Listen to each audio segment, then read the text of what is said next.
Italy? Whiskey? Ah, Italy me! You could never unlock my secret. Oh no! Suddenly, don't leave me!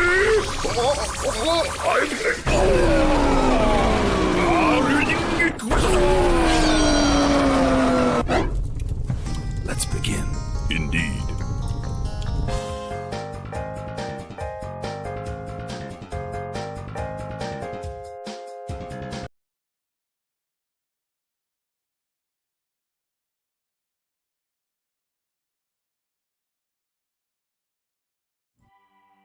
Hello, everybody, and welcome to Honey Badger Radio. My name is Brian, and this is the Fireside Chat. I am joined today by Coach Castle. He is a sort of like well, you're an expert, or you discuss bodybuilding, fitness, health, biometrics type stuff, and you also debunk feminism on the side, I guess. Is that like a side thing, or lots of stuff on the side? But yeah. I mean, So I guess like my first question is, why we got a lot of requests from people, a few people that asked us to get you on, and then you emailed us, I think. So what was your thing. I had people tell me to reach out to you guys. Same thing. Yeah. What do you think the reason for that is? So, you know, like I'll just real quick for people who maybe some of your people are watching this channel and they're wondering where the correlation is or whatever. Honey Badger Radio, or this channel is called Honey Badger Live Streams. We discuss men's issues and boys' issues. Typically, this has to do with the way that men and boys are treated by the legal system, by the political system, by education, and just in our culture in general. But occasionally, I do get on people who talk about things like psychology of men and fitness and health-oriented stuff. So I think there might be where the connection is, but I mean, what is your theory on that? Well, there's actually a lot of overlap. I mean, I'm one of those rare people, I suppose. I don't think I'm that rare, but I guess I'm one of those rare people that you cannot put into a box. And that's just because I never had a box. So interesting, kind of goes back to me and the problems with men, but I raised myself. I mean, I never had any support, no help from anybody. I was basically hated and ridiculed my entire life, and kind of still am to some degree because of all the debunking that I do. But I'm okay with it. It doesn't bother me any. It's just facts hurt your feelings. That's not my business. I'm in the business of facts. And a lot of what I do is I talk about, in the realm of fitness, for example, I don't want to get too much into that, but it's biomechanics. I specialize in bodybuilding, athletic, running, and respiratory biomechanics, which is just a study of how forces affect living material. And long story short, in that subject, I teach people how to efficiently build muscle, lose fat, the whole shebang. But when I say efficiently, I just mean the best possible way. Every muscle on your body has one perfect exercise or one perfect movement to be done inside of these correct parameters. You don't need a gym or a personal trainer or any of that. We'll get into it later, but this is where I come into decrediting and debunking the fitness industry, because 90% of, well, I don't want to say that, a large percentage of what the fitness community says, does, and believes is completely wrong, nonsensical mythology, has no evidence, it's ineffective, it's damaging. I don't like that. I'm a busy person. I'm a bodybuilder. I work out 15 minutes a day, and I don't use a gym. I just use my knowledge of lever mechanics and anatomy and stuff. But other things I talk about, of course, are psychology. Basic things like agreeableness and disagreeableness, how different traits between men and women differ. Now, this is because I have clients, bodybuilders, women, men. I have clients of, all ages who are men and women.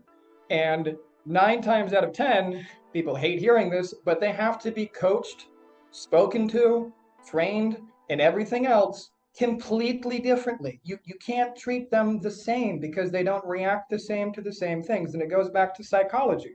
So if you want to be a good coach, you have to understand what makes people tick, essentially. And I'm a very disagreeable person by nature. I think that's fairly obvious to most people who know me, but basically you can't make me do something or say something I don't want to. That's all it means. And it would be very difficult to do that, actually, I think. Yeah. So when you say you treat them differently, you're talking about like men in general and women in general differently, or and on top of that, I assume there are also differences from individual to individual. So let's just go into a couple little obviously it's extremely complex. I'm not going to act like it's not complicated, but you can simplify it down to a couple key things. So within just people in general, there's going to be different stimulus which stimulate people differently. So if somebody wants to lose a whole bunch of weight because they are an athletic extrovert who likes to compete and win trophies, that's a very different motivational set than somebody who was just pregnant and is unhappy with how they look and they want to get their body back to normal. I mean, it's two very different things. Men in general, and again, whenever I say in general, I'm kind of referring to like a bell curve of sure. average, but I mean, just to be kind of clearish with my words at least. Yeah.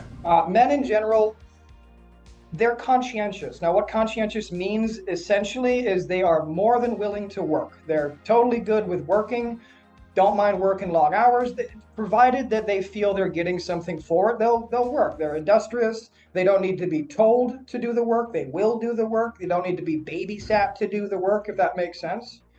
So they don't need me, say, telling them, here are your 3 goals for the day. Make sure these are completed by 10 p.m. Make sure you do your 30 minutes of walking, your 15 minutes. They don't need that. I say, okay, guys, here's your plan. Make sure you get this done. Here's the intensity. Check in with me tomorrow. It's a completely different thing than having to babysit somebody through their goals and stuff. So that's one kind of easy distinction to make. Women being more, going back to the agreeableness, they're more agreeable, but the reason I say agreeable and what I mean by agreeable, I'm sure some of your listeners probably already know these things already, but I mean, the agreeableness and disagreeableness, they're opposite ends of a spectrum, essentially. Most people fall somewhere in between, and the disagreeableness, I'm actually probably the furthest outlying thing that there is. But agreeable people are typically, and again, generally on average, women. And this is because of their maternal instincts through evolution. Again, something else I talk heavily about, evolution, biology, anatomy, how we've evolved. You can't learn these things and not also learn why we have certain behaviors. Child rearing, essentially once the child is born, the mother's only real job is to take care of the child and make sure it survives. She doesn't have to still be attractive to find a mate. She doesn't still have to be super healthy. It doesn't matter if she's fat, doesn't matter if she's lazy, any of these things. All that matters is she's had the kid, now she has to take care of the kid.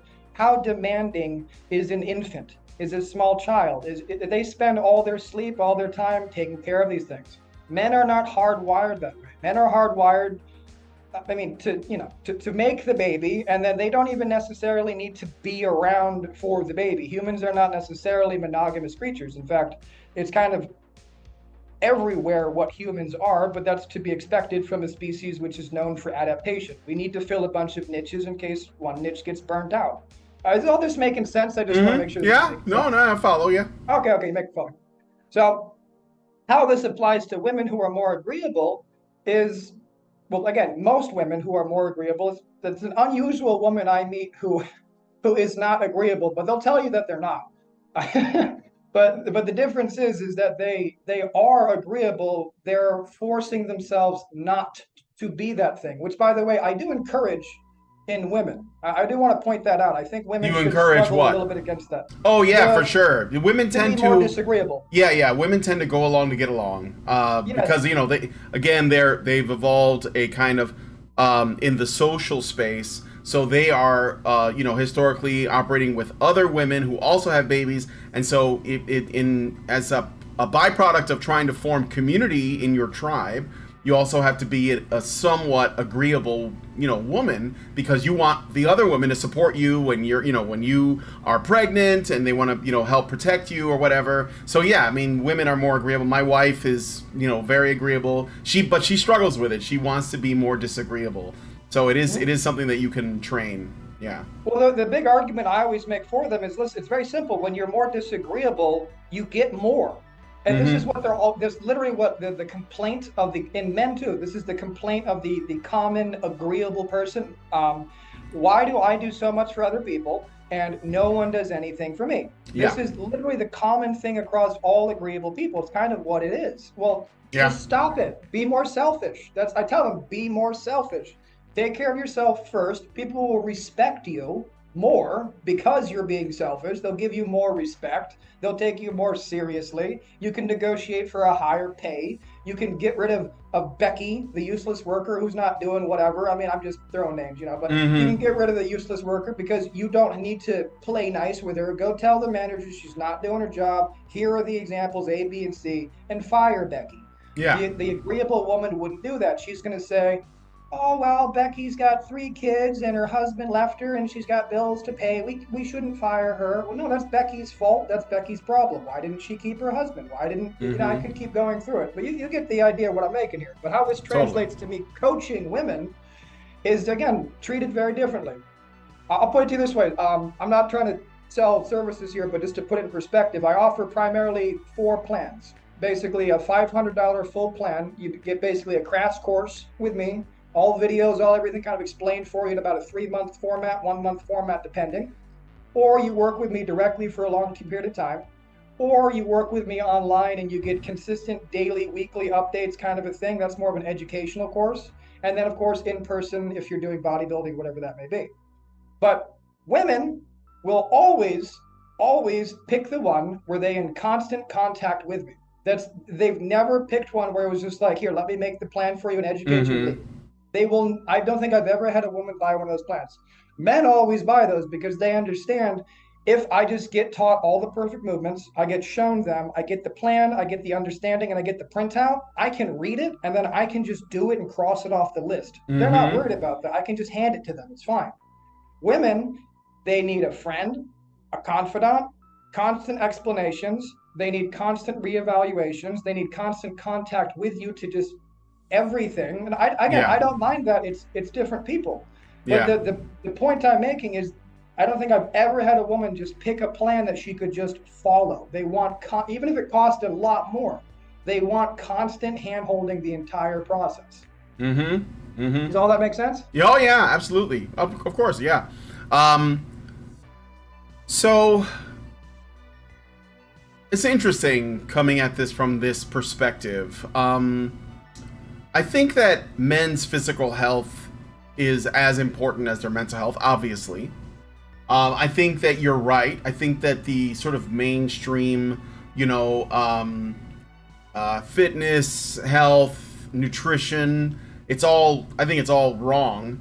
I don't pretend to know exactly what it should be, but I know that it's not correct. I mean, the food pyramid is absolute BS. Can we get into it? We can get into it. Yeah. Okay. Let's try to do this in. I'm gonna organize things like Adam. Okay. So yeah, do it. Go your thing. First, I love talking about. Let's talk about food, because I think that men are struggling these days. I don't know if you noticed, but men are struggling, and women are also going to be struggling very soon. They're very soon going to be. Yeah, very soon, very, very much going to be struggling. So, one of the things that we try to do on our channel is we try to motivate women to get involved, because in general, women just wait for men to just step up, but they also demand all of the, say the benefits, that feminism gives them, like the jobs and the money, etc. But once they get all those things, then they're like, well, I can't find a man that's good enough because my standards are now really, really high, right? So, so we need to help men. I'm not saying they have to necessarily take charge, but I think that if men self-actualize, if they find their calling, their higher purpose, and then they pursue it, then they're going to be much happier, they're going to be much healthier, and then the women will follow, is what I'm hoping for. And I think it's true. So I guess that begins with just putting men in the right space physically as well as mentally. Now, we have plenty of people that talk about psychology, and they specifically do it without the sort of mainstream feminist lens that is used in all of our psychology practices. This is why men don't go to therapy, because therapy is not made for them. It doesn't work on them. It's made for women. Do you agree? More, actually. Yeah, exactly. So we need to look at the thing. So let's talk about nutrition first. So what is it that's wrong with what we're told we're supposed to eat now versus what we do eat now versus what you think we should be eating? I'm gonna answer you, but without answering those questions specifically, if that makes sense. It's gonna be easier to. Okay, so I will give you in summary what I feel you should be doing food-wise. Now, this is going to vary. I mean, I don't want to get too much into it, but even when I say vary, it's not going to vary that much. So just real quick, a couple misunderstood things. People really don't have different speed metabolisms. We basically all have about the same metabolism. And if there's something wrong with your metabolism, 9 times out of 10, it's your diet, which is screwing it up, which can be fixed pretty quickly. I'm not going to get too much into that. But I mean, there's so many things that people are just completely wrong about when it comes to food. So the easiest things I could tell you is, and you've all heard this before, but I'm going to dig a little deeper into it. Okay. Don't eat processed foods. Hell now, no. I'm not saying don't eat them like God, don't eat them. I just had ice cream and shake and stuff. I'm not saying that. I'm saying eat them less often than you can. What is a processed food, guys? This is really simple. It's any food that has literally been processed. If it's been put in a machine, if it has been altered in some way, if it has been chemically or physically macerated, this is a processed food. Are they bad? No, they're not. They're not bad, but you don't want to eat a lot of them. I'm not going to get too much into it. Second thing, carbs. Do you need carbs? 100% you need carbs. Are some carbs better than other carbs? Yeah, of course. What kinds of carbs? Non-processed carbs. Again, that's not rocket science, guys. Next thing, protein. How much protein do you need? You can't eat too much. Let me say that again. You can't eat too much. Now, the only caveat to that would be if you have some form of pre-existing condition. I mean, I could think of the 2 off the top of my head, but they're rare. Most people, protein, you cannot eat too much. How about fats? Well, there's healthy fats and then there's unhealthy fats. We want to eat the healthy fats. Okay, so now the last thing I'll say, and then I'll dig into breaking those down. And then, long story short, all of those things need to be eaten in the adequate amounts. So heavily focus on protein, make sure you eat a bunch of fat, and eat carbs every day, not too many. I mean, I know that's kind of very banal, No, it's okay. general, but let's dig into what I mean now when I say that. All right, so protein. How much protein should you be eating? Well, again, I want to stress this. You can't eat too much protein. Protein makes you feel full. Protein builds your body. Protein does nothing negative to you. Proteins are not created equal. Meat proteins and vegetable proteins have very different bioavailability. This is a big thing I don't like about the vegans and vegetarian movement. They act like it's the same, and it's not. Say you got a steak, 8-ounce steak. It's got, let's say, 40 grams of protein, amino acids, all that stuff.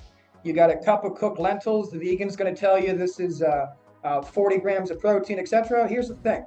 When you eat that, your body processes it completely differently. Your body will digest and absorb all of the protein and amino acids from the steak. From the lentils, it's going to cause intestinal distress. It's going to corrupt your microbiome. It's not good for it if you eat a bunch of. Your microbiome is like your second brain in your upper intestine. It's your gut, right? It's the gut. That's what it's your gut brain, yeah. Yeah, it's your gut brain. But it has a huge impact on everything. Your mood, your sleep cycles, your hormone production, everything in it. It all takes place in the microbiome as well. But the lentils themselves, you'll only maybe digest 8 grams of protein. So there's a massive difference there. And just to be clear about that, always stick with the meat-based protein stuff. That's anything that's a meat, a fish, a whey, a dairy. These are meat. So you want to eat essentially 1.5 grams per lean body weight. So in my case, at the moment, I'm about 185. I'm currently eating about 250 to 300 grams of protein per day. That's what I consume. That is a little bit more, I will say, than most people, but that's just because I'm bigger. Are you bulking, or? I don't cut in bulk. That's a very silly thing to do. We can do that if you want to, but you never want to cut in bulk. That's a bad idea. It's yo-yo dieting for bodybuilders, and it destroys your body health, and it actually prevents you from gaining. Again, I have reasons for all these things, but back to the protein. So for the protein anyways, 1.5 is plenty if you're muscular, if you're lean, etc. But if I was 250 pounds, but I had no additional muscle on me, I just had 60 extra pounds of fat on me right now, I would still be eating 250 to 300 grams of protein because that's my lean muscle mass that I actually have. Does that make sense? Yeah. Okay. Yeah. Now, for the average individual, 1.2 to 1.5 is more than enough. If you work out, 1.5 to 2 if you're taking steroids. I'm sure some of your listeners do. If you're taking steroids, you're obviously going to want to eat more protein because the steroids allows you to synthesize it faster. So increase your protein for that. But that's protein in a nutshell. The only way you're going to be able to get all of this protein is if you eat it every single meal and you make it the focus of that meal. The good thing about doing this, again, is if you make it the focus of the meal, the carbs and the fats are going to be off to the side after you've eaten the protein anyways. It's already going to fill you up. It's going to keep you full for a long time. And you know for a fact that you're getting your protein. Your body cannot build muscle unless it has the things it needs to build the muscle. And this is protein and amino acids. So if you want to build a house, you need some wood and stuff, right? Well, that's the protein. So if you're working out and you're not eating enough protein, you're doing nothing. You're spinning your wheels. I hope that makes sense. Yeah, it does. It makes sense. Yeah, my wife's kind of into this stuff, so like, these things are not foreign to me, like these concepts. So, let's go carb style. I was gonna mention. Let's talk about carbs. Okay, go ahead. This is like a hot thing that people are cutting completely right now. So. Well, you should never cut carbs completely. And I completely disagree with the notion. Yeah. Can you? Sure, you can. Can you go keto, have no carbs? Yeah, you can. Is your body going to run just fine? Sure. You can even work out with pretty good intensity because after you work out, all of the byproducts, all the lactic acid, it just gets shuttled to your liver and transferred right back to the muscles through glucosis anyways. It takes a little bit longer, but you don't necessarily need carbs because your body has that process already lined up for you, but it is slower. But that's the problem is when you do keto or you cut carbs completely, you'll fix stuff. I mean, I'll even go so far as to say you can cure some diseases just by going keto temporarily, but that's kind of my point. Keto is a tool. It's not a lifestyle. I have no problem with keto. Doing keto before a competition, using keto to get a fat process started, using keto to cure a particular disease or something, but then reintroduce the carbohydrates for a multitude of reasons. Number one, they are your brain's fuel of choice. Yes. And they're what your brain wants. Now arrogantly, I use my brain all the day. I try really hard to be smart. I try really hard to do smart things, and I'm always thinking. I eat a lot of freaking carbs because of that, and also because of the massive energy I expend throughout the day. Literally just talking, moving, walking, and everything else I do burns a lot of energy. I need the carbs. That being said, as I get older, I'll probably cut the carbs back a little bit. But right now I'm eating, give or take, 200 to 400 grams a day. That might be a lot for most people, but for me, it's good. Now, what do I mean when I say carbs? I mean healthy carbs. Vegetables, fruits, nuts. These are all healthy things. When I say sugars, you mean like fructose and stuff? So I'm going to get to that right now. Okay. That's one of it. It's the topic. So something to understand about carbohydrates, and this is why it's important that they are unprocessed versus processed. I'm just going to get into a little bit of the chemical transaction that happens. So let's just take a banana. Say I give you a banana and I say, eat this banana. You chew the banana, you eat the banana. Make sure you peel it, you weirdo. And then once you've got the thing down, your body's going to digest that slowly over half an hour to an hour. You'll get, 20 grams of carbs slowly released into you. No worries. Your insulin level is going to stay just like that. And it's going to take you, like I said, 30 minutes to an hour to digest. You take the same banana, you put it in one of those little blenders with a little bit of water, and you just blend it up, and then you drink it like a little smoothie. Your body does not know the difference between that and just eating 2 spoonfuls of white cane sugar. It's exactly the same thing. It's going to dramatically spike your insulin. And the reason for this is because you have chemically macerated it. You've denatured the chemical structure. It gets absorbed immediately into your body now. The second it goes into your stomach, and that's the problem, is it spikes your insulin like crazy, and that's the problem. Now, here's another way to think about it as well. Say you get on the treadmill, you're trying to lose fat. So you get on the treadmill, and by the way, I'm not going to get into this right now, but if you're trying to lose fat, guys, the only thing you want to be doing is slow, steady state walking. You don't want to be jogging or running or anything else. That does not directly oxidize fat. That just burns calories. There's a big difference. If you're looking for fat burning, you want slow, steady state cardio. That will directly oxidize fat. Nothing else will. Not jogging, not running, not working out. None of those things actually oxidize fat. They just burn glucose in the muscles. There's a big difference. But anyway, so say you do your walking on a treadmill for half an hour. A treadmill says you burned, 200 calories. Probably not accurate, by the way, but let's hypothetically Okay. say, okay, you get off the treadmill, you don't do anything special because you don't need to do anything special. Go on with your day. At some point when you're hungry, have your next meal. Let's say your next meal is, as I've said, protein first. You have a protein shake. You have I don't know, guys, whatever you want to eat. You have protein first, a little carbs, a little fat. You eat that normal meal. Everything's good. You carry on with your day. Let's say instead of doing that, you say, I just did really good. I was on the treadmill for 30 minutes and I burned 200 calories. I'm going to go have a Reese's cup at the gas station. So you go and you have a Reese's cup at the gas station. That Reese's cup was 200 calories. You just negated everything you did on the treadmill, number one. Number two, that Reese's cup just spiked the shit out of your insulin. Now you're going to be hungry again in 10 minutes. You get where this is going. This is a very vicious cycle that people find themselves in. Yeah. So anyways, that's how the body kind of treats carbs. This is why you want to eat unprocessed carbs. I mean, there's lots of reasons, but that's kind of one of them, the chemical nature of things.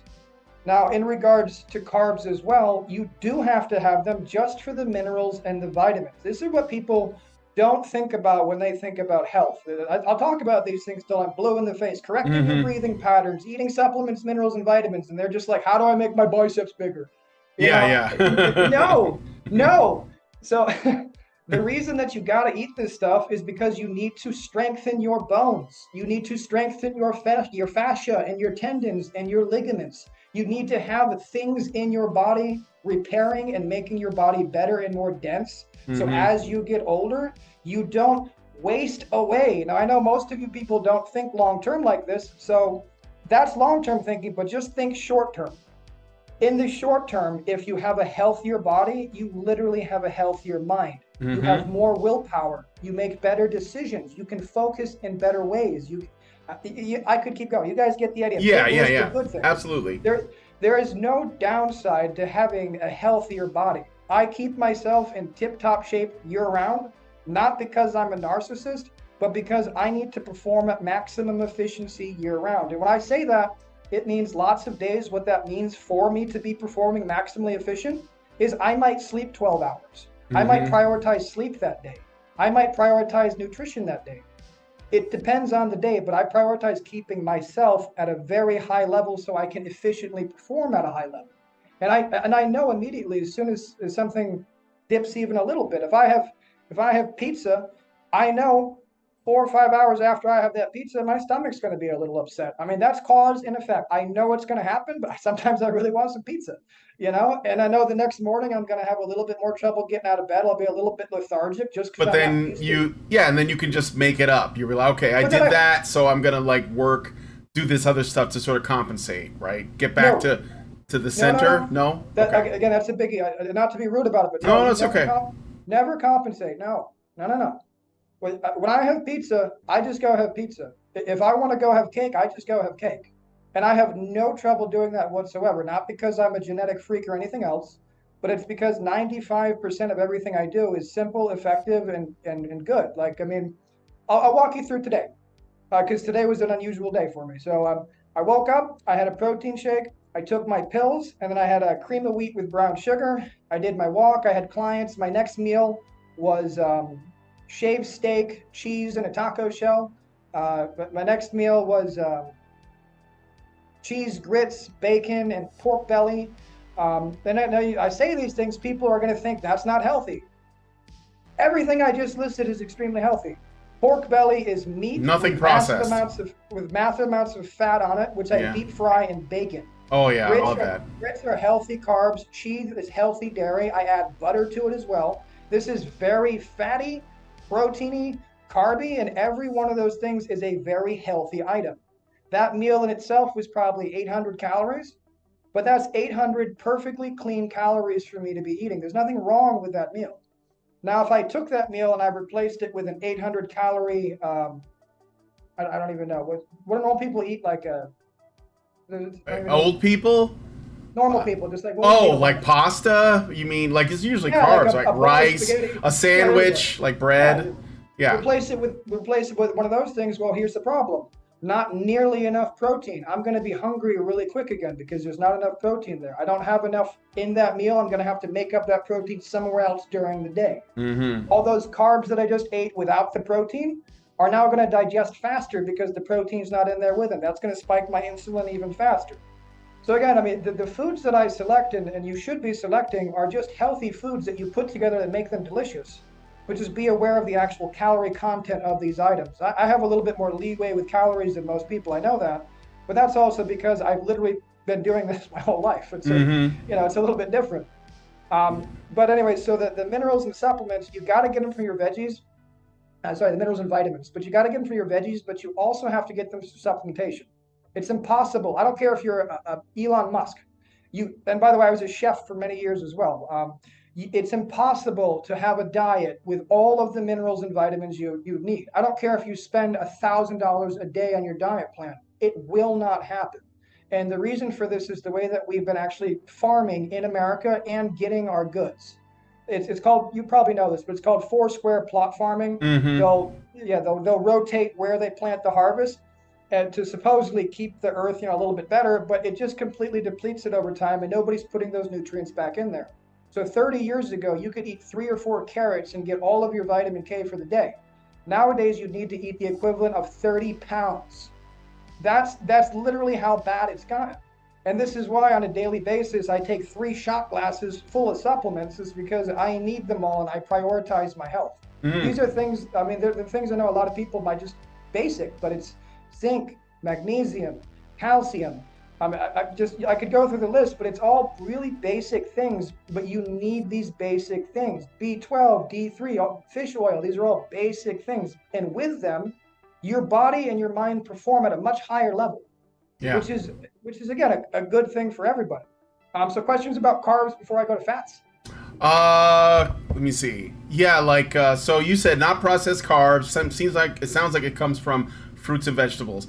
So no, wheat or things like that, like people like bread or rice or noodles or what have you. Well, again, it's I suppose that's where you have to get kind of careful with the wording because they have so many different kinds of foods nowadays. Yeah, I know that there are breads made from different things, but I don't know if that, if for example, if somebody gets a loaf of bread, does that count as a processed carb, for example? I'll put it this way: if I'm going to eat bread, I eat bread. I just eat bread. If I'm going to have garlic bread, I'm going to have garlic bread. If I'm going to have a sandwich, I like white bread. I'm having white bread. There's nothing wrong with white bread. If you look at the actual glucose index, do you know what the glucose index is? Yeah, my wife is, she's glucose. Oh, I'm sorry, I'm thinking about something else. Yes, I am aware of it. I was thinking about gluten, but that's different. Go ahead, though. Well, she's gluten intolerant? Yeah, she's gluten intolerant, yeah. Okay, well, it's a similar thing. But anyways, she needs to know the amount in foods as well. But regardless, if you look at it, it's actually right there with potatoes and white rice. And just real quick, white rice is actually better than brown rice. I don't know why people think brown rice is better. Yeah. Brown rice is not, and I don't mean flavor. I mean healthy. No, you mean healthier, right? No, we know that. It's like wheat bread. People say wheat bread is better too, right? That's like a thing they sell on people. Yeah. If you guys are curious, anybody watches, go to my Mythbusters on my channel. We literally just mythbust this stuff left and right. I don't know where this stuff comes. I don't even know where it comes from half the time. But either way, it's not true. No. I think it's all about selling the bread. But what about seed oils? This is another thing that we hear about. That's what we're gonna get. That's what we're gonna get into right now, actually. Yeah, let's get into the seed oils. I want to hear, but the fats and seed oils. Go ahead. Well, actually, seed oil. Yeah, let's actually use that. It's a great example. So when I talk about fats, this is real simple for you guys to wrap your heads around. Healthy fats. You know what? You're old enough. You remember McDonald's back in the day when you were a kid? The French fries? Yep. They were made in tallow back then. They don't do that anymore, but they were delicious. That was what they were. In your shake straw? Yeah. I vaguely remember. I didn't go to the McDonald's very much when I was a kid. My family was pretty poor, but I mean, occasionally we go as a treat, like somebody's birthday or something. That's how rare it was. But yes, the French fries were good. Same thing, but I always remember the fries and the shakes and a couple other things when I was a kid. But anyways, I remember they tasted completely different. And I never knew why until a couple years ago. And that's when I found out that McDonald's switched from tallow to fryer oil. Canola oil. Yeah, vegetable oil. Whatever word you want to use. Yeah. Now, here's the thing about it, and this, I'm not going to get into why it happened. I have videos as to why this actually happened, but long story short, let's just think about fat like this. Good fat is if you hold up a piece of meat, all that white cobwebby stuff inside of it, that's fat. That's good fat. You want to eat that. You got a prime rib, you got a pork belly taco, you Steak. got bacon, you got butter. These are fats. Yeah, eat those up. Those fats are going to give you testosterone. They're going to keep your hormones healthy and happy. They're going to keep your brain, your arteries happy, healthy. These are good fats. These fats, you cannot eat too much of these fats either. Now, that's if you're keto. So if you were to only eat protein and fats for the rest of your life, you basically could not overeat. You wouldn't get fat, essentially. And that's because you're not storing anything. It's all just going to get processed or pooped out. Yeah. Frankly, that's what happens. But anyway, Yeah. so healthy fats are also, as we've said, unprocessed. Avocado, cashews, peanuts, almonds. These are all very healthy fats. Olive oil. And now let's talk about basically what is everything else. Unhealthy fats. What we just mentioned, McDonald's. Anytime something is deep fried, unless it's at my house where I got duck fat or bacon fat, it is done in canola oil. Mm-hmm. By the way, try duck fat and bacon fat frying if you haven't already. I highly recommend it, of course. We have a jar of duck fat we use, and we save because my wife works. She's a meat cutter, so we get meat all the time, and so we save up the fat from steaks and ground beef, and yeah, it's good stuff. It's good stuff. Oh, yeah. I love it. I love it. I've lost my train of thought. Sorry. We're talking about the canola oil, corn oil, etc. Yeah. All right, so let's talk about, you said seed oil, so let's talk about rapeseed oil. Mm-hmm. Now, they changed the name to grapeseed, but it's from the rape flower. Rape doesn't sound very fun, so they changed it to grape. Now, here's the interesting thing about when we switched over to McDonald's. Here's what happened. They had billions and billions and billions of barrels of grapeseed oil rather, lying around. This grapeseed oil came from all of the winemaking and all of everything that had been going on at the time. I can't remember exactly. It was a bunch of crap. And so they literally had all of this oil. And what were they using all of this oil for? The billions of barrels? Engine lubricant, military lubricant, gun lubricant. Okay. But then they had too much of it and they couldn't keep storing it because there was just so much. So they said, hey, food industry, can you do something with this? So they took bleach, regular bleach, and they bleached the oil, and then they deodorized the oil. Now you have every version of canola oil, anything that is mixed in a salad dressing, anything that is in a deep fryer. You're basically eating things cooked in engine lubricant and bleach, just to be clear. And so this is what is actually going in your body on top of I'm not going to talk about this, but it also reacts with plastics as well. And getting plastics in our diet is really, I don't want to get down a train here, but I mean, we don't want to get plastics in our diet either. Yeah, I was going to mention that later, but go ahead. Well, maybe we'll get into it later. But anyways, so long story short, so now you guys know, and I know I'm going to sound kind of like a dick when I say this, because I was a chef for so long, cooking. I don't remember a time when I couldn't cook, if you will. But cooking is really easy. It doesn't have to be anything fancy. You guys, you don't need to be like a cook to eat this stuff. I mean, I'm such a simple guy. I go steak, salt, pepper. I sear it in butter, and I cut it up with mashed potatoes. I mean, that's a great dinner for me. I'm a simple guy. I'll make, you guys get the idea. I don't eat anything complicated. I'm super simple with my foods. It makes me happy eating the same, 30 or 40 kind of things, just prepared in a variety of ways. Most people are the same way, but you don't have to be a cook to do anything. If you want to have, you guys want to have a salad and you don't want to eat the salad dressing because of what I just said, you get a bowl, you get olive oil, salt, pepper, vinegar, and you whisk it together. You want to get creative, throw some mustard in there. I mean, you guys can make a million different things. It's not a cooking class, but it's not hard. You just have to do stuff in the kitchen. I know a lot of people kind of wary of it, but just think about where you're spending your money. One of the biggest things I try to get my clients to stop doing is eating out so much. There's nothing wrong with eating out, but think about the cost of eating out compared to just eating a nice steak at home. Think about the time, travel, effort, all that other stuff when you could just be home. I got clients go out to eat two meals a day. That's crazy to me. Why would you do that? But again, Absolutely. we don't want to eat seed oils. Don't do it. Now, these seed oils, I should also point out, they're in everything. I mean, pick something in the store that is processed. It's got this seed oil in it. And on top of that, I don't want to go off on a tangent down here, but it just came to me when I was saying this, is just about anything that's processed is intentionally laced with sugar. So everything from your spicy Dorito chips to your anything in the grocery store that's like in the middle section in cans, bags, and everything else, that has sugar in it. And that is by design because it makes you addicted to it and it makes you keep going back to eat more of it. People think they keep eating Pringles and Doritos because of the salty. It's not. It's because of the sugar. It has nothing to do with the salty. Yeah.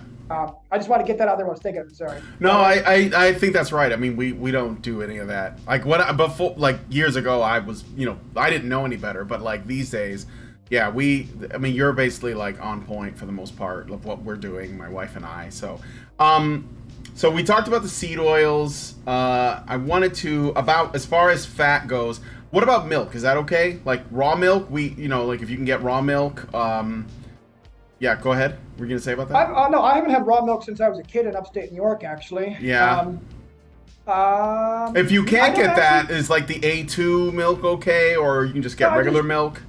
I actually don't really have an opinion on it, to be honest with you. I drink I drink Fairlife milk. That's just I like it. That's my choice. I don't care. I could drink just about anything. If I'm gonna drink milk, though, it's gonna be whole milk. It's not gonna be milk that's lying about being milk. It's gonna be whole milk. Or it's going to be like Fairlife, which is a whole milk that's actually been modified to have twice the protein and half the carbs, half the sugar, which is why I like that one. Yeah. But again, I don't really have an opinion on milk. You need the dairy, you need the calcium. It's a great way to get a good amount of protein as well. I have no issues with it whatsoever. So cheese is okay too? Yeah, I mean, cheese? It's the same thing. Okay. Probably this past couple of weeks, I've actually eaten about a pound of cheese a day, probably. Yeah. I love me some cheese, yeah. Yeah, cheese is great. So, okay, so I want to talk about the plastics, because this is the thing that I'm noticing. This has been going on since before either of us were born. That the food has changed, it's becoming more processed, probably, right? And especially in what is available to the average person going to the grocery store to pick up food, right, to eat at home, especially if they're getting things like pre-packaged dinners, frozen TV dinners, popcorn, whatever it is, snacks. All of this stuff has been, I think most of it has been processed, and like you said, most of it also has sugar in it of some kind to get us addicted. And what I've seen, and maybe you don't agree, I think you will, but testosterone levels are lower in men and women, and it is getting to the point where sperm counts are low, reproduction rates are low, and our population is not growing to a degree that it can sustain not just like the welfare state, which I could do without, but even like infrastructure itself, right? So we're not having enough kids to keep this going, and it's not just the United States. This is everywhere. This is all over the world. Well, I think probably the worst. Yeah, no, the worst. We don't even know the data on China, but it's probably pretty bad. The worst that I know of is South Korea and Japan. Yeah. Okay, and even the best parts, which is like sub-Saharan Africa, has like the highest rates, but even those are lower than they're supposed to be. So this is like inevitable. So the problem seems to be that there is all of these estrogenic things in the water, in the plastic bottles and containers, and other things. So first of all, I wanted to know if you're aware of the scope of this problem, and also what are essentially like things that men can do, because I think men everywhere are looking to like raise their T levels essentially. Well, I would say maybe a couple things about it and a couple things off topic about it too. Definitely, this is a slightly outside of my wheelhouse, but not too much. These are things I deal with, but I don't take like in this particular case, I'm going out on the limb here. This is outside of my expertise slightly. What I will say is it's multifaceted, and we've actually already touched on a couple things. Number one, people literally are not eating healthy fat anymore. It's not being consumed. It's just not.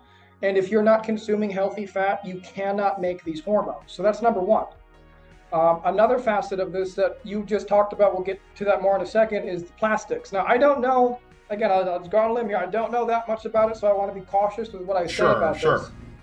But in regards just to the plastic, it's definitely being consumed far too much, and I would even go to say it's extremely hard to not consume it.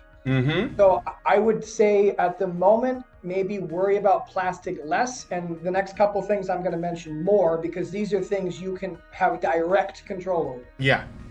So another one of the things I talk about all the damn time is sleep. Now, I'll just give you a brief once over, because this is a bit important to understand this, but we live our lives in something called ultradian rhythms. Now, these ultradian rhythms happen to all of us throughout the day, every 90 minutes or something or other that we go through them. And when you're sleeping, these are called, so your circadian rhythm, and it's called REM sleep. So when you go to bed and you start sleeping, you'll hopefully go through 4 stages of REM sleep, unimaginably called stage 1, stage 2, stage 3, and stage 4 REM sleep. If you make it through all 4 of these stages, you'll then briefly, for like a moment, wake up and pee or roll over in bed or something, but you'll have completed your full REM cycle of 90 minutes. If you do that, you've successfully completed 1 sleep block. Most people require 5 to 6 sleep blocks to be healthy. Now, I'll get more into that in just 1 second, but basically, if you're not adequately getting sleep, meaning timing your sleep so that you're actually sleeping 90 minutes, 90 minutes, 90 minutes, 90 minutes, 90 minutes, you're not actually sleeping correctly.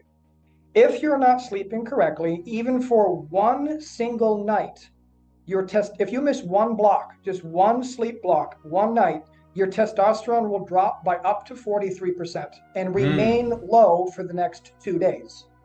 So you probably already see where I'm going this. What do you think happens when we live in a civilization? By the way, I don't do caffeine but once a day. When I first wake up at 3 o'clock in the morning, 90 minutes after I wake up, I have a 200 milligram caffeine pill, and that is all the caffeine I have for the entire day. I try to avoid chocolate, not because I don't like chocolate, it's bad for you, but just because it has caffeine in it, actually. But anyways, most people don't know that caffeine has a half-life of 8 hours. But basically, if you eat caffeine at all, even like 10, 12 hours close to bed, you're probably going to have difficulty sleeping. Now, I know there's people out there, oh no, that's not me. No, you too. Okay, you have the same biology as I do and everybody else does, or else hospital medicine would not work. So yeah, you're the same, you just don't notice it's screwing up your sleep. It's the same people who say, I need a drink of beer to go to bed. That drink of beer might make you fall asleep for a second, but then it has completely destroyed your sleep rhythm the entire night. So no, it didn't help you go to sleep, guys. That's destroying your sleep. So anyways, if you have all this caffeine and all this stimulus, and if you're looking at screens and stuff all before bed and you're amped up and stuff, you're not going to sleep. And if you're not budgeting to have 7.5 to 9 hours of sleep every night, it's not actually budgeted, you're not going to get the correct amount of sleep. And if you don't get the correct amount of sleep, your testosterone goes down. By the way, your ghrelin, that's your hunger hormone. If you don't sleep adequately, your ghrelin levels go up dramatically, which makes you considerably hungrier the next day for things like carbs. Because your body says, we didn't sleep, we need food, more ghrelin, give us food. That's why if you want to lose fat, one of the best things I tell you is to sleep more. It's going to keep your ghrelin levels low. And it's going to keep your testosterone levels high, provided you're eating fat and protein. But again, so just put it to you this way. You're in a caffeinated society where people really don't care about sleep anymore. They have FOMO constantly. They can't put their phones down. They don't prioritize their alone time. They don't prioritize decompression. They don't prioritize sleep. Most people I know get really crappy sleep. Even my clients, no matter how much I stress it, they sleep maybe 4 or 5 hours, and badly at that, not adequately. Hormones, ghrelin is up, testosterone, estrogen, everything's down. It's all bad. Now keep doing that for a prolonged period of time. It's no wonder you're destroyed. It's not a surprise your body's screwed over. It's not a surprise you're not making testosterone. So, I mean, there's actually, I can think of at least 5 or 6 other things which impact your testosterone. But at the moment, the key things really is sleep adequately, consume adequate protein, because you can control those things. Consume adequate amounts of healthy fats, again, because you can control these things. If you're doing those 3 things, that'll affect your testosterone in a very positive way. Add to that things like I mean, I won't be a dick here, but just basic exercise every day for 10 or 15 minutes, it's going to further increase your testosterone. Now, here's something else to consider, and a lot of people are going to hate me for saying this, but most people in the world are at the bottom of the hierarchy. You're the lowest of the low. It doesn't even matter who you are or what social circle you're in. You're the bottom of the hierarchy. I mean, even me, I'm definitely at the bottom of my hierarchy. I mean, nobody likes me, everybody hates me. It's fine, I don't care. But being at the bottom of a hierarchy like that, it comes with a lot of problems, like depression, like being upset, being emotional. By the way, there's no reason you shouldn't be. You are at the bottom of the hierarchy. You should feel like that, but that's also going to keep your testosterone low. Having a couple wins, winning, that boosts your testosterone. That's why as humans, it's critical that we're constantly making and seeing progress, because those little wins do things like boost our hormones, boost our endorphins, keep us going on that path. It's when you stop doing things that everything starts dipping, and then it becomes a vicious cycle. Does all that make sense? Yeah, absolutely. So what are some, so we talked about the food stuff, and you mentioned the sleep, but I guess I want to ask you about that, but I don't want you to give up, like what you're, offering. But what My information's free. Oh, okay. So what? Anything I coach people, well, not anything. Yeah. Just about anything I coach people on is on my YouTube channel or in any of my books. I give it away for free. Ask me anything you want. All right. So first of all, let me say to the audience, if you guys have any questions for us or Coach Castle, you can send us a super chow by going over to feedthebadger.com/just-the-tip. Put in a little bit of money and then, ask your question, make your statement. Yeah. And send us a tip that way. Or you can send a super chat, or you can send a Rumble rant. What's up? Shout out to the Rumble gang. Thank you for supporting us over on Rumble. We're hoping that will become a bigger platform because YouTube does not like us very much for some reason. But, okay, so with that said, I think that there is a problem with people getting good sleep. I was in the hospital. I got very, very sick. Came close to death in, I want to say it was January. And when I got back, I was under so much stress. I think it was stress, right? That I had insomnia for about 2 months, and now I'm starting to get, better sleep. I don't need like aids. I used to take Benadryl, or I would take NyQuil, which is basically that, and that would put me to sleep. But now, like just last night, I did it without that. But what are some, I guess, because you also mentioned something else, and this is probably related. You said before we started that people don't breathe correctly, and so I'm assuming that there's a relationship between that and getting all of your sleep. So what are some tips you can give in case there are people that are watching that are also having trouble sleeping? All right, so I'll give you a comprehensive list. Ask me to elaborate at any of the points, but this will be just a big list of stuff that you guys can do. So, number 1, 2 hours before bed. Shut off your phone, shut off your computer, shut off your TVs. You don't need any of that stuff. At this point in time, for myself and my clients and other, let's just call them high-performing people, this is when everything goes off. Now your brain can focus selfishly on, for me anyways, let me clean the house, let me organize the next day, let me set out my food for the next day, let me do my stretching. And while I'm doing all of this, I love to listen to things like podcasts, documentaries. Shout out to Mr. Ballin. I love listening to Mr. Ballin. My wife watches him all the time. I love him. Yeah, she was. yeah, he tells the stories. You should check out Mr. Ballin. But go ahead. Yeah, just 2 hours before bed. I'm just having a good time, listening to comedy clubs, drive-bar comedy, just all, it's a good time. I don't have any interest in looking at my phone. I know I have dozens of emails and text messages. I know that. I don't care. It can wait. Somebody might have died. Okay, I'll find out in the morning. I'm not worried about it. Now, if you do this, that immediately is going to be a big help. Number 2, if you can, take a hot shower or a hot bath, maybe half an hour before bed. The reason for this is by basically taking that hot bath, it's going to heat up your core body temperature. And then when you get out, what's going to happen is the heat is going to try to get flushed out of you into your limbs, and it's going to cool down your core, which is what your body needs to go to sleep. Have yourself in a nice cold room. I keep my AC at 60 because I like cold. But you have yourself a cold room. Have yourself a warm blanket. Wear socks if that helps. I know that helps a lot of people. Now, before I get to the breathing, let me keep going, I guess. Okay. Other things you can do. Supplements. Benadryl's actually a good one. It's non-habit forming, but I would also say try to avoid taking it every night. I mean, some nights, maybe you're going to need it. Maybe take it those nights. Nothing wrong with it. Non-habit forming, I got no problem with it. Something called St. John's wort is a supplement. It's an all-natural plant.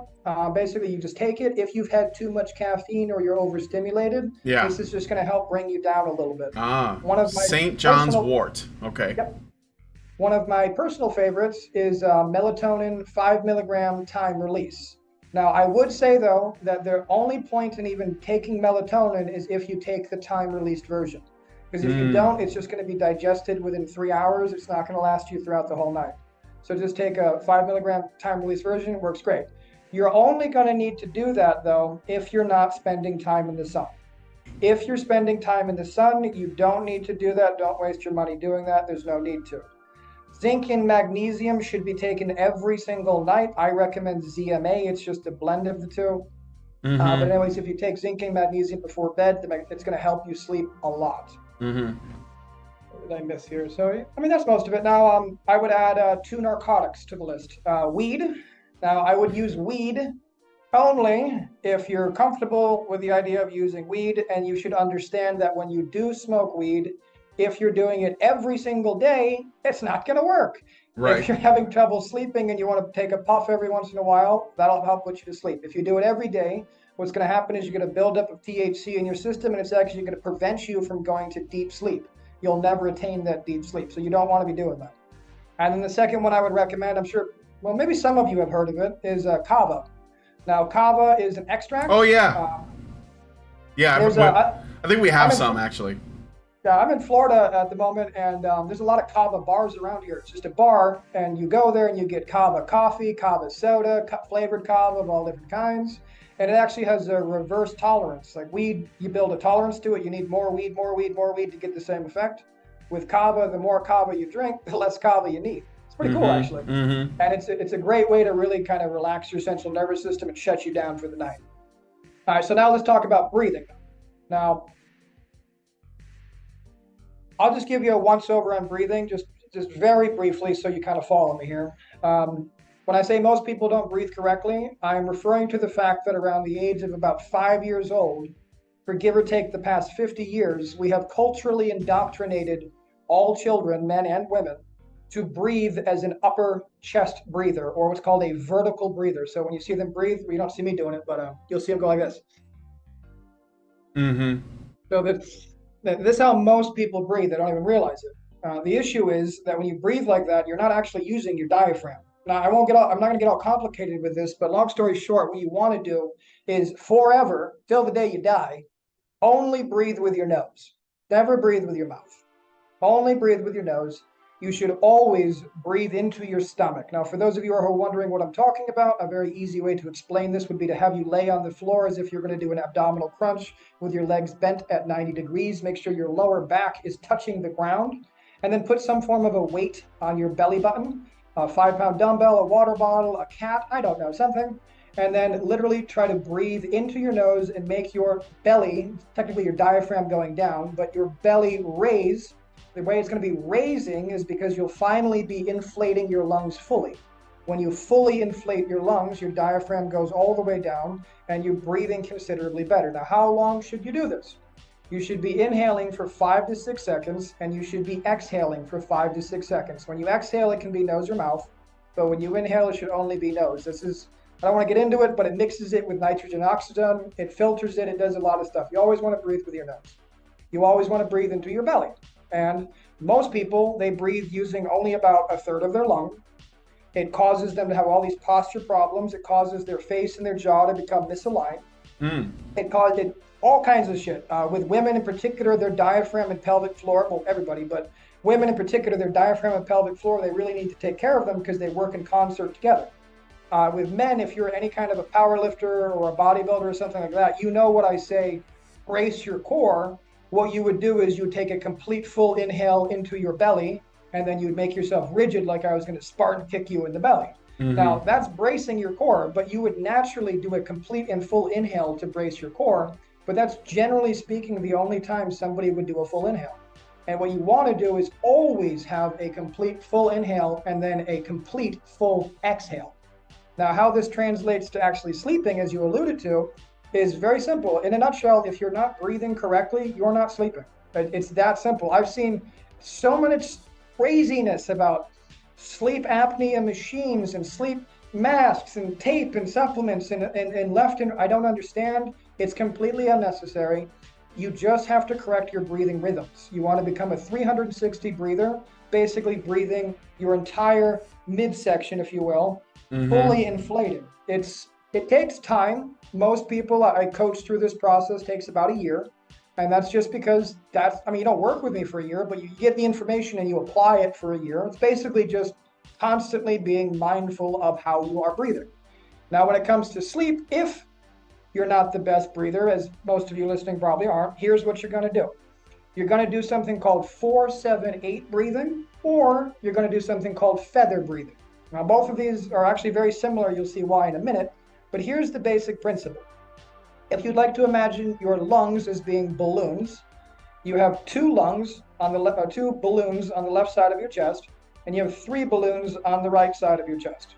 The reason for this asymmetry is because your heart takes up a cavity inside of your chest as well, and the lungs go around it.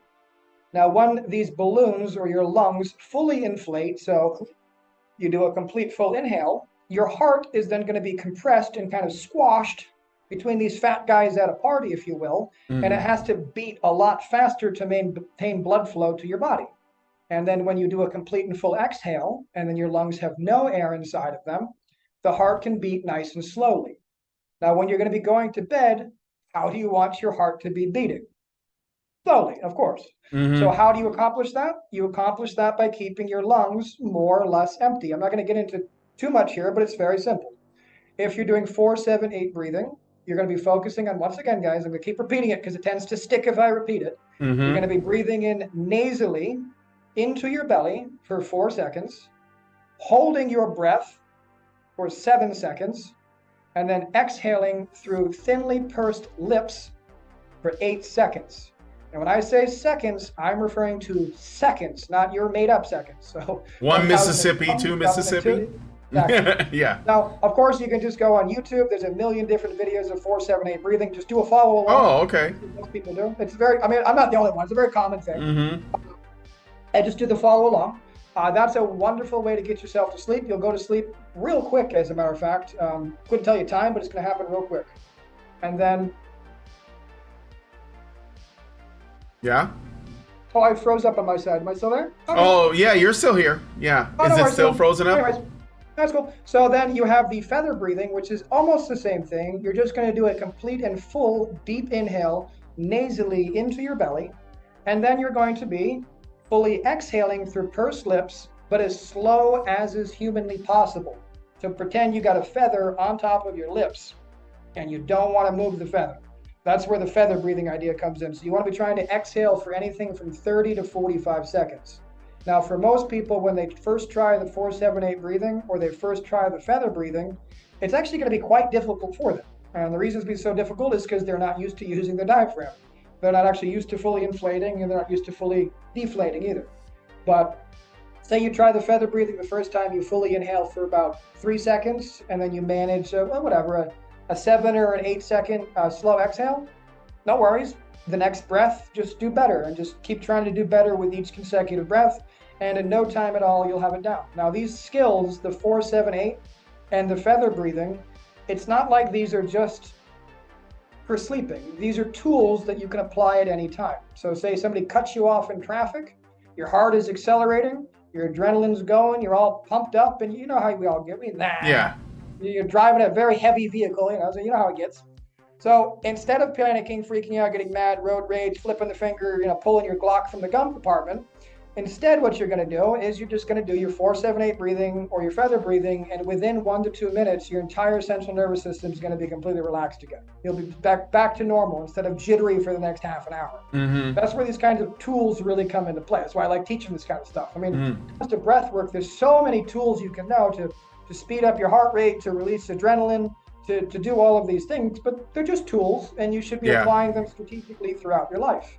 Does all that make sense? Oh yeah, it totally makes sense. I think it's really handy for guys to know these kinds of things, because I think it'll put us in the right state of mind. We can deal with all of the stress and pressures and things going on in our world, get good sleep, feel better, and it basically just makes us all stronger people. So what is, I know people are wondering, like, what does this have to do with, well, I've already talked about what this has to do with men's issues, because I do think that that is a big part of it. But what, you talk about feminism on your channel too.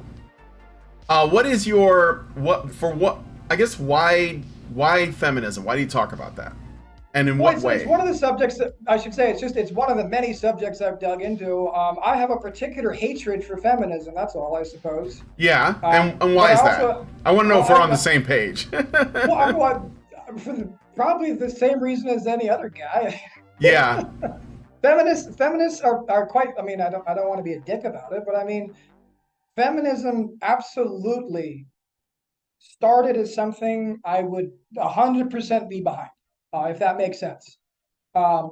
Women getting rights that they didn't have. I mean, feminism literally started with women doing exercises, for example. Going to gyms and exercising was considered a big form of protest.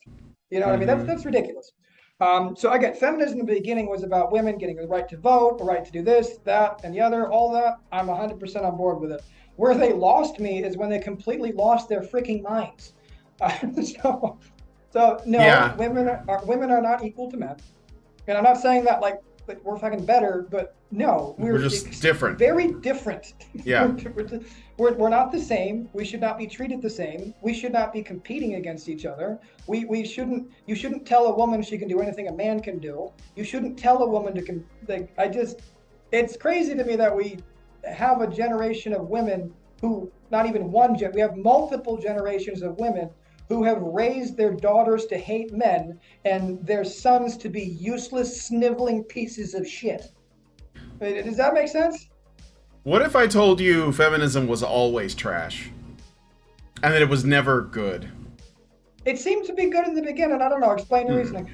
All right. Well, there are people who have done a lot better work on this, and I can get you links. There's a lady named Janice Fiamengo who's done a series of videos where she's a college professor of literature, but she's also a researcher, and she has done very deep dive, not just into like the early history of feminism, but even proto-feminism, which is sort of like the stuff before feminism, Mary Wollstonecraft and things like that. And the thing is, okay, here's the thing about feminism, and I know a lot of people like the sort of the idea that feminism was once useful. I think it's a very common idea, so I don't blame anyone for holding that view. But there is the feminism itself is built on a premise. The premise is that patriarchy theory is real, right? That's what feminism is based on. This idea that patriarchy and what is patriarchy theory? So there's two definitions.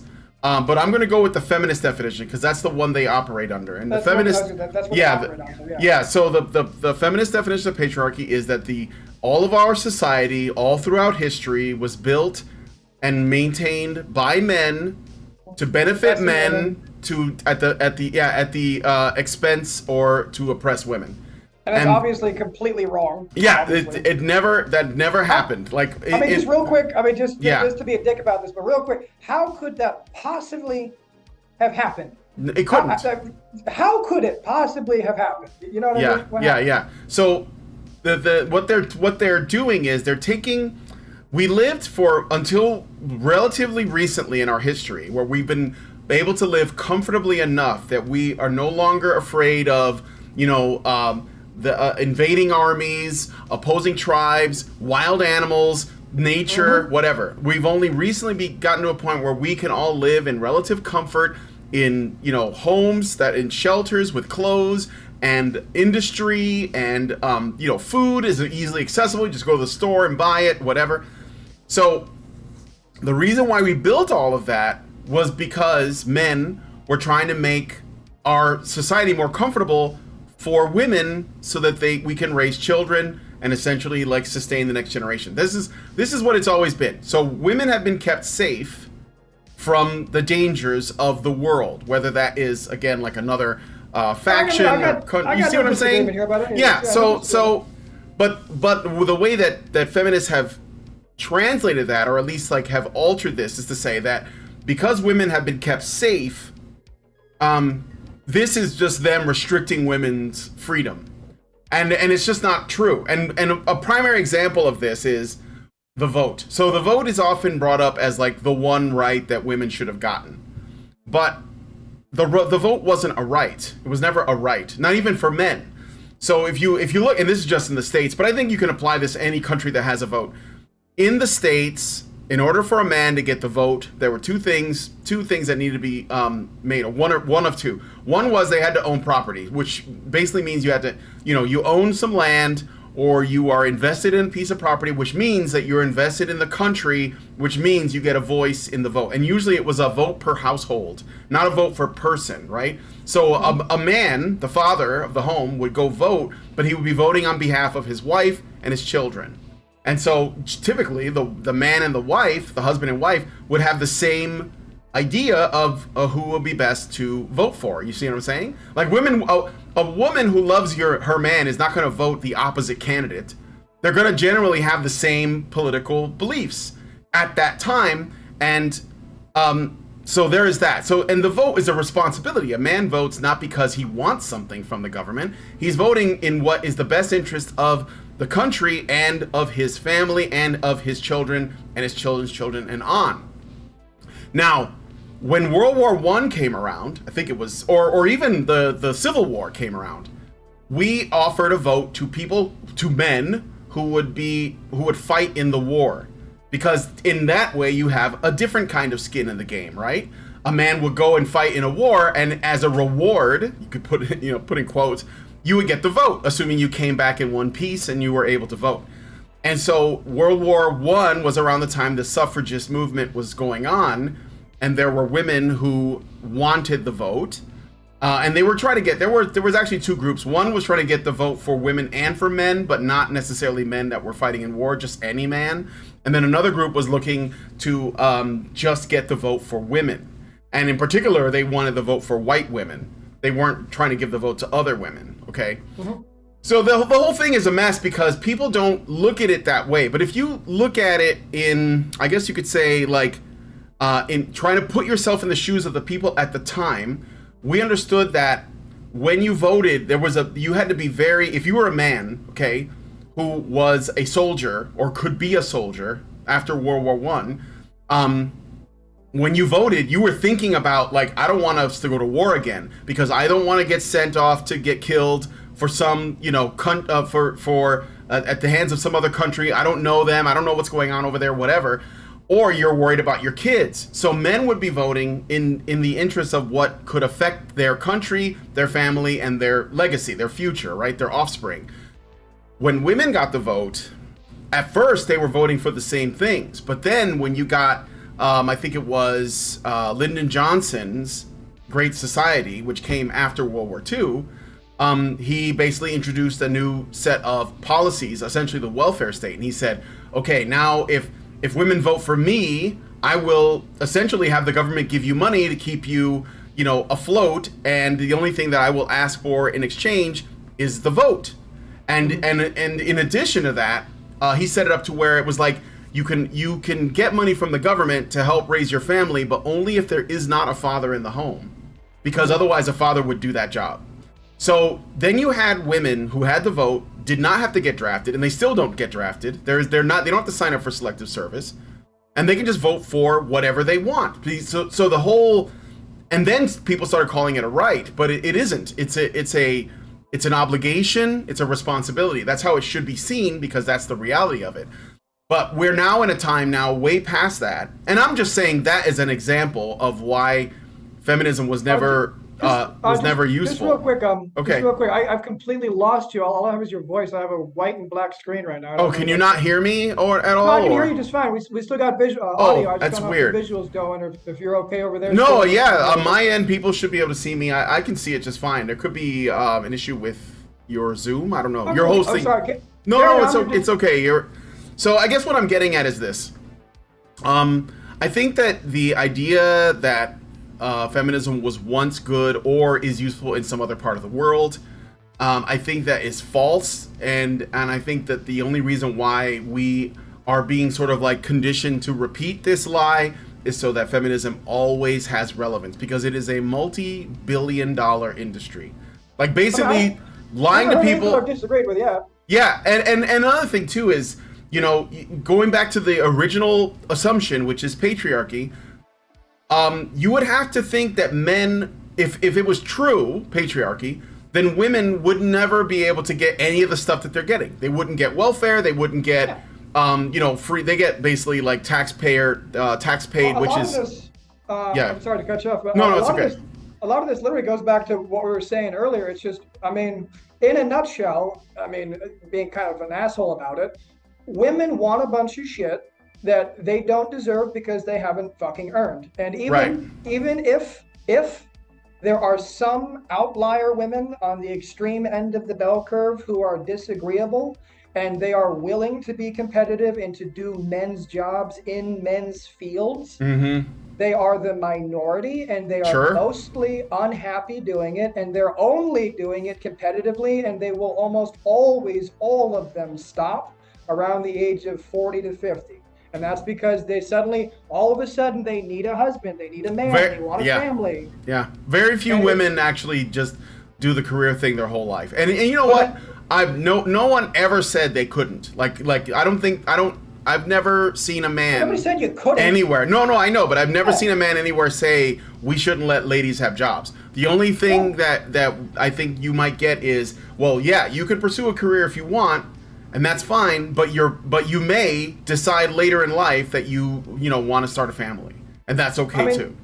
The thing is, and it's basic good advice to anyone, but it would just make everything a lot easier. Stick to doing what interests you and what you're good at. Yeah. So if you're a woman, you're not going to, generally speaking, become an engineer.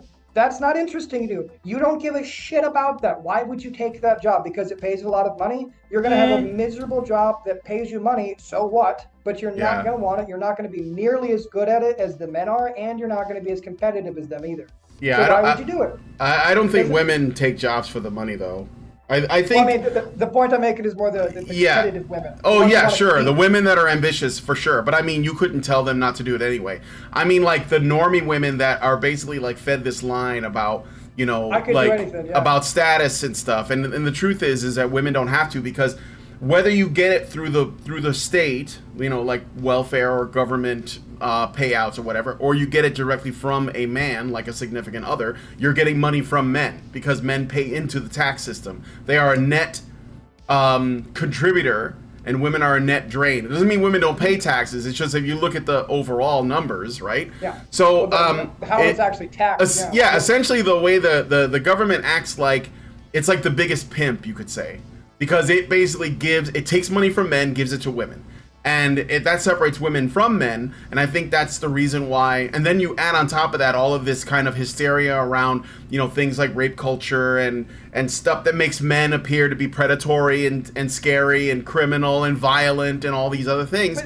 But it's so ridiculous, though, because you can't, and you can't get away, to kind of bring it back a little bit more to what I deal with. You can't get away from it. But anytime I've ever actually like turned a woman and been like, here, like, so, I mean, I try not to do it with clients. I don't want to know what I mean? But sometimes it needs to be said. And so they'll say, oh my goodness, I can't believe that. What's a good example?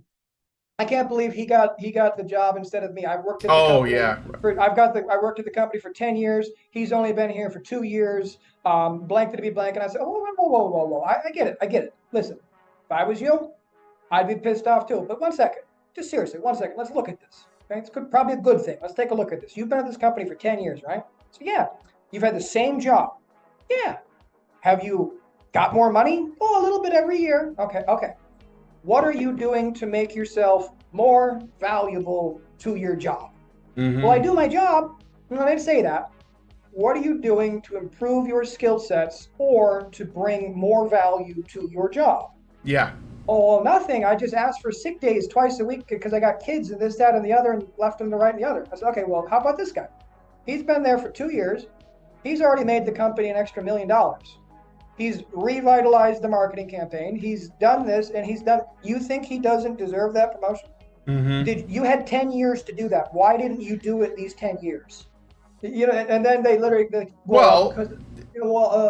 exactly. think that women and men have different things that drive them. That's the thing. Like, a man at a job is working really hard, usually because he's either trying to attract someone as a mate, or he has a wife and kids, and he's like, I gotta pay for all this shit, right? Women, it's like when they start a job, they may have kids, and they're trying to balance these things out. So that makes them less valuable to the employer, because it's like, well, she's gonna need maternity leave, she's gonna need time off, she's gonna want, to work like only mornings, whatever. The man is like, I'll do whatever I have to do. So But I'll also give you the devil's advocate here, though, because Sure. I've dealt with this before. Devil's advocate here. Of course, depending on the job, but lots of jobs, doesn't even matter if it's a basic secretary position. You got to be pretty.